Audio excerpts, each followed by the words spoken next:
Bonjour à tous. Aujourd'hui je vous présente un petit guide sur l'élémentaliste qui a été build autour de la mécanique d'Ailment.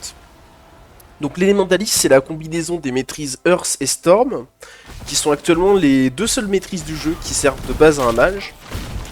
Dans Titan Quest 2, il y a un système d'Ailment, ça correspond à des effets secondaires qui sont liés à un type de dégâts spécifique. Par exemple, en faisant des dégâts de feu, on a une chance d'impliquer l'aillement de brûlure qui inflige des dégâts sur la durée. D'ailleurs, la plupart des ailments infligent des dégâts sur la durée, mais peuvent avoir d'autres fonctions. Les dégâts de froid, par exemple, peuvent infliger l'ailment chill, qui inflige des dégâts de dot, mais qui permet aussi de ralentir les ennemis.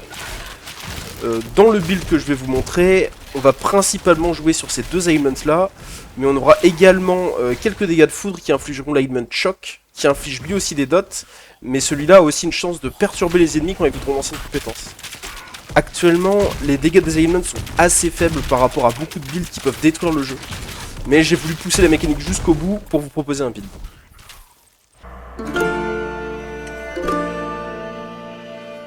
La première maîtrise que vous allez choisir pour votre élémentaliste, ce sera la maîtrise Storm, tout simplement parce que la maîtrise Storm permet un début de partie bien plus simple que la maîtrise Earth.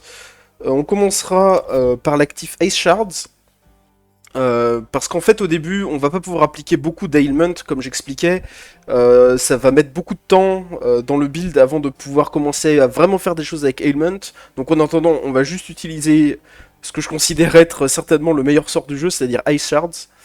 Au niveau des sorts, vous allez commencer par mettre un point dans Homing, puis un point dans Torrent, et ensuite vous pourrez aller sur 3 points dans Chaos pour avoir plein de projectiles qui seront vite redirigés avec Homing. Vous pouvez terminer Homing après ça, et ensuite on ira sur un point dans Frost Explosion et 2 points dans Projectile Pénétration. Alors pourquoi un point dans Frost Explosion? Parce que ce qu'on va chercher à faire dans un build ailment, c'est d'activer un maximum des occurrences de dégâts le plus souvent possible. Parce que plus il y a d'occurrences de dégâts, plus il y a de chances de déclencher un ailment. Concernant les points de passif, on mettra nos points dans Raging Mind. Et le premier point qu'on ira chercher, ce sera Caspid, et le deuxième sera Elmentions.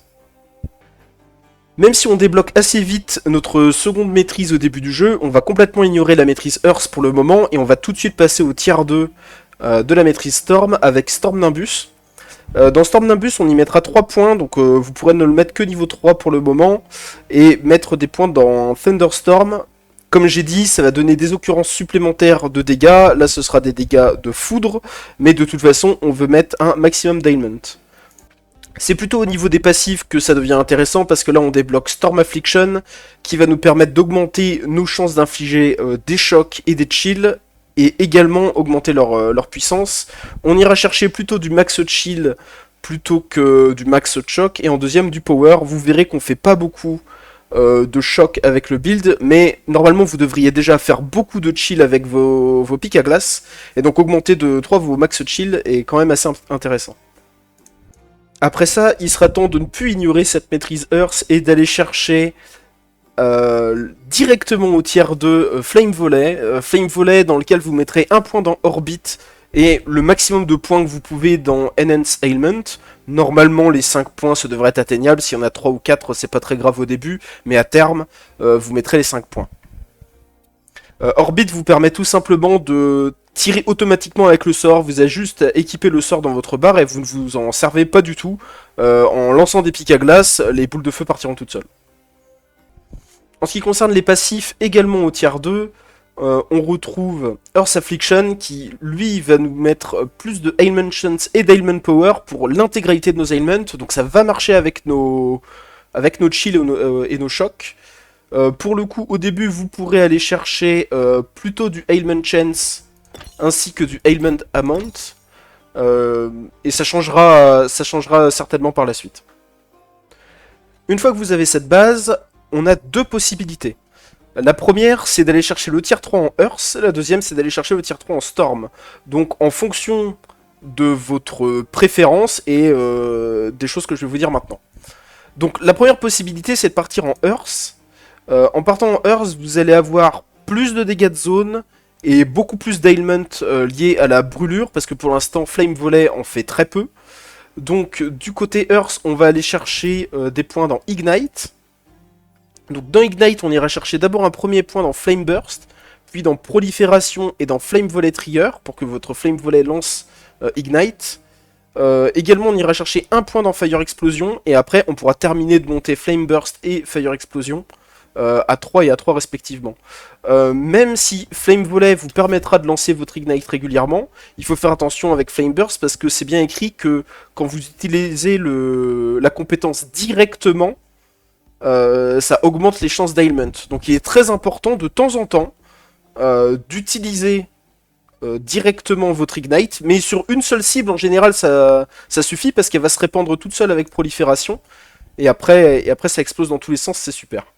Mais pour que ça explose dans tous les sens, il faut quand même un petit passif qui va avec, c'est Combustion. Combustion est vraiment génial parce que à chaque fois que vous tuez un ennemi qui a une brûlure, il va exploser, infliger des dégâts de feu autour de lui, et en infligeant des dégâts de feu, ces dégâts de feu ont eux-mêmes des chances d'infliger les brûlures. Donc vous allez augmenter d'abord les chances que l'explosion arrive, et également on va augmenter la taille de l'explosion. Comme ça on a encore plus de chances, parce qu'on va toucher plus d'ennemis, que la brûlure se transmette. Et les dégâts de l'explosion ne sont pas intéressants ici, puisque on va faire en sorte de faire des dégâts avec nos dégâts de brûlure. Ça c'était la première possibilité, et la deuxième possibilité c'est de partir tier 3 en Storm directement. Donc qu'est-ce que ça va vous apporter? Déjà ça va vous apporter beaucoup plus de mobilité, et aussi on va avoir plus d'ailment choc qui vont être disponibles, mais moins de burn. Donc là, ça vous de faire la part des choses si vous préférez plus les dégâts de zone ou plus la mobilité. Donc pourquoi la mobilité? Tout simplement parce qu'on va jouer Blink. Blink est un sort que vous pouvez prendre niveau 1 basiquement et ne mettre aucun point dedans. Je vous le conseille au moins niveau 2 pour mettre 2 points et mettre un repeat. Idéalement, il faudra mettre 2 repeats en le passant niveau 5. Mais au début, ça peut être juste niveau 1, ça va vous servir à vous déplacer. Le sort pour lequel on a envie de mettre des points, c'est le Cyclone. Donc le Cyclone, on mettra certainement un point dans Thunderstorm d'abord, puis un point en Blizzard, puis on terminera Thunderstorm. Pourquoi Blizzard et Thunderstorm? Alors Thunderstorm, c'est parce que ça va, comme j'ai dit, ça va faire encore des occurrences de dégâts qui sont des dégâts de foudre. Et donc ça va encore augmenter les chances d'infliger des dégâts d'infliger des ailments. Et un seul point dans Blizzard, parce qu'en fait, c'est toujours bon à prendre de prendre un petit peu de chance d'ailment de base sur le Cyclone. Vous voyez, si je l'enlève, on n'a pas du tout de chance d'ailment avec le Cyclone, donc au moins en avoir un point, ça nous amène déjà, moi 62 parce que le build est terminé, mais ça vous aidera déjà à mettre quelques stacks en plus et ça mange pas de pain. Du côté des passifs, on ira chercher Lightning Evoker. Alors pourquoi Lightning Evoker? Parce que à chaque fois que vous allez utiliser une compétence non canalisée, vous avez une chance sur deux, une fois que c'est au niveau max, 45% pardon, de chance de lui faire tomber un Lightning Strike sur la tête. Et comme vous lancez en permanence normalement vos pics à glace, vos Ice Shards, et ben en fait ça va faire des Lightning Strike absolument tout le temps, presque tout le temps. Et donc ce qu'on va faire en plus, c'est que vos Lightning Strike que vous avez avec ce passif, vous allez pouvoir augmenter leur chance d'ailment. Et alors pour l'autre, bon, on a quelque chose qui concerne la rage, ça ne nous regarde pas du tout, donc on pourra aller le mettre dans damage, même si c'est pas le but principal. Ce qui est intéressant, c'est que là, vous allez commencer à avoir des... Vous avez 3 sources de Lightning Strike. Vous avez ceux du passif qui est ici, que vous allez déclencher grâce à vos Ice Shards, et de temps en temps grâce à vos Ignite. Vous en avez qui tomberont directement dans votre Cyclone, et vous en aurez également de temps en temps grâce à votre Storm Nimbus. Une fois que vous avez pris cette décision, c'est-à-dire tier 3 en Earth ou tier 3 en Storm, eh bien normalement vous devriez être à peu près vers la fin du jeu, dans les alentours du niveau 20, mais si vous voulez continuer à peaufiner le build et aller jusqu'au niveau 40, vous pouvez. Simplement ce que vous avez à faire, c'est que vous appliquez l'autre tier 3 que vous n'avez pas choisi pour la suite, et ce qu'on va faire après, c'est que une fois que vous avez complété cette autre voie, vous allez encore avoir quelques points si vous allez jusqu'au niveau 40. Et là, vous avez pas mal de choix. Donc du côté Earth, tout simplement, on pourra aller chercher le Earth Enchantment qui va augmenter vos dégâts de feu et donc vos dégâts de brûlure. On pourra aller chercher Earth Enhancement pour encore augmenter cette valeur. Du côté Storm, c'est la même idée, on pourra rajouter 5 points pour aller chercher Storm Enhancement, qui lui aussi va augmenter nos dégâts de foudre et de glace, qui va augmenter les dégâts de nos ailments. On peut également terminer de monter Blink, si vous ne l'avez pas fait, avec 2 stacks en repeat. Alors, c'est pas essentiel, je conseille d'en mettre au moins un, et après vous pouvez mettre un petit peu où vous voulez, mais c'est surtout une compétence de déplacement, et même si je dis que c'est bien de déclencher un maximum d'occurrences de dégâts, ce que vous pouvez faire avec des choses comme Cold Explosion par exemple, bah, je vous le recommande pas vraiment parce que le sort n'est pas fait pour rentrer dans les ennemis, mais plutôt de s'en éloigner, donc je trouve que c'est pas forcément une bonne idée. Au niveau de nos derniers points d'actifs, moi il m'en reste 2 tout à la fin, une fois niveau 40. On peut les mettre dans Dodge, et là vous avez beaucoup de combinaisons possibles. J'ai choisi de mettre un point dans Distance et un point dans Célérité, mais vous pouvez très bien le mettre dans Cooldown Charge si vous voulez un petit dash en plus, mais normalement vous en avez assez avec Blink.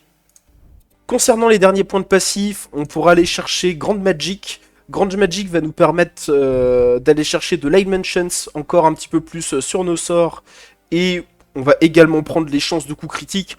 Je vous expliquerai pourquoi les chances de coups critiques sont pas à négliger dans un cas bien particulier. Aussi, on ira chercher évidemment Storm Attunement qui augmente les dégâts de foudre et de froid. Malheureusement, les bonus associés sont pas géniaux et vont pas trop nous aider. Augmenter les dégâts de vos projectiles, ce sera toujours intéressant parce que vous allez voir que vos Ice Shards, malgré tout, vont représenter une bonne partie de vos dégâts. Un petit peu malheureusement je trouve, je pense qu'il devrait y avoir un rééquilibre entre les ailments et les dégâts de Ice Shards, mais le jeu est comme ça. Également, on ira chercher le deuxième point en Spell Damage, surtout pour la cast speed. Remarquez ici que c'est indiqué Increase Cold and Lighting Spell Damage, donc ce pourcentage ne fonctionnera a priori pas sur vos ailments. Donc on va vraiment chercher juste ça pour les 4% de cast speed. Après tout ça, il vous reste normalement 7 points. J'en ai mis 5 dans Storm Protection, alors pas pour la protection que ça apporte, même si c'est toujours intéressant de pouvoir utiliser sa barrière, mais surtout pour aller chercher Movement, qui va nous donner un petit peu de cooldown reduction sur Blink et sur le Dodge. Enfin, avec les 2 derniers points, moi j'ai choisi d'aller mettre des points dans Arcane Abundance pour avoir un petit peu plus d'énergie et être un peu plus à l'aise. Mais il y a également une autre raison que je vais vous expliquer un peu plus tard dans un cas de figure bien particulier. Enfin, on peut passer aux attributs. Alors pour les attributs, c'est vraiment simple. Et c'est vraiment simple pour la quasi-totalité des builds dans le jeu. Vous allez mettre un point en vigueur, un point en knowledge. Vous alternez comme ça, un point, vous faites en sorte que les valeurs soient toujours à peu près... Enfin, les valeurs de base investies soient toujours à peu près égales. Et ça devrait très bien se passer.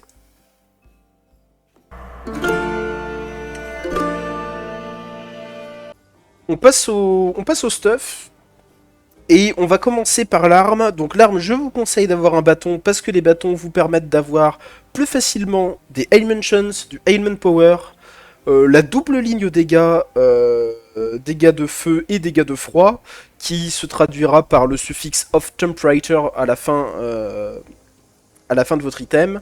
Également, vous pouvez trouver de la cast speed, et éventuellement des chances de coup critique. Dans un cas particulier, ça arrive, je vais en parler maintenant. Avant ça, on peut noter que si vous avez trouvé le bâton Photia, c'est certainement le best in slot de ce build, parce que dedans vous avez beaucoup d'ailment chance, beaucoup d'ailment power, de la cast speed, des dégâts de feu, de l'énergie supplémentaire. C'est vraiment super. Il manque vraiment que des dégâts de froid sur l'item, il est absolument incroyable. On passe aux anneaux et aux amulettes qui ont des statistiques très similaires. Alors, j'ai pas encore déterminé moi-même quelles statistiques pouvaient arriver exactement sur quel type d'objet, mais dans les grandes lignes, on sait à peu près. Donc, au niveau des amulettes et des anneaux, c'est sensiblement la même chose, c'est pour ça que je les mets dans le même panier. Vous pouvez retrouver du damage over time, du Ailment Chance, du Ailment Power, de la cast speed, et encore cette fameuse double ligne de dégâts feu et froid. Évidemment, si vous avez trouvé l'anneau cartouche ring, vous le mettez sans discuter, c'est c'est pour cet anneau que j'ai fait le build. En fait, j'ai droppé l'anneau avec un autre personnage et ça m'a donné envie de faire ce personnage. Et donc du coup, c'est le best in slot absolu. Si vous en avez deux, je pense même qu'il faut mettre les deux. C'est, je pense, ce qui rend le build vraiment amusant, c'est de pouvoir construire quelque chose autour d'un item. Enfin, il y a une petite dernière précision, et c'est là que les coups critiques sont importants, c'est la Moonclaw. Si vous avez eu cette amulette est absolument craquée. Dans, je pense, la quasi-totalité des builds du jeu, ça vous demande de mettre du crit un petit peu sur tous vos personnages, mais l'amulette en elle-même vous donne déjà des coups critiques, et ce qu'elle fait, c'est qu'elle vous redonne 5% de votre énergie maximum par coup critique, ce qui explique par moment mes choix où on est allé chercher du coup critique dans certains passifs, et également de l'énergie maximum où j'ai mis 2 points, rappelez-vous, eh bien c'est aussi pour cette raison, parce que plus vous avez d'énergie maximum, plus ces 5% représentent d'énergie régénérée. Concernant les autres pièces, la pièce au niveau du torse est une pièce quasi exclusivement défensive, donc vous allez chercher un maximum de résistance élémentaire possible, donc froid, feu, foudre et poison, qui sont les 4 que vous pouvez avoir sur ces items. Je crois qu'il n'est pas possible d'avoir 4 lignes de résistance, donc la dernière, vous pouvez mettre des PV, de la regen PV, du Cleansing Hit Chance comme moi ici par exemple.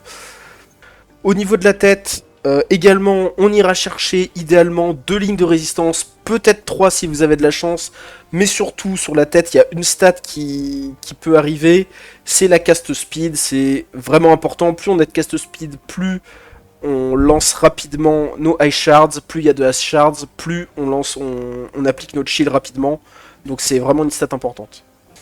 Au niveau des bras, c'est pareil, c'est quasi exclusivement défensif, mais il y a quand même une petite différence, c'est que vous pouvez avoir le suffixe off temperature sur les bras. Moi je ne l'ai pas malheureusement, j'ai préféré prendre 3 lignes de résistance plutôt que d'aller chercher ce suffixe, mais j'ai bon espoir de pouvoir améliorer encore ces brassards. Donc résistance et ligne des doubles dégâts feu et glace. En ce qui concerne les jambes, c'est assez facile et ce sera le cas pour quasiment tous les personnages. On cherchera de la movement speed supplémentaire et de la movement skill cooldown rate pour récupérer plus rapidement notre blink et notre dodge. Les deux autres statistiques, évidemment, ce sera des résistances.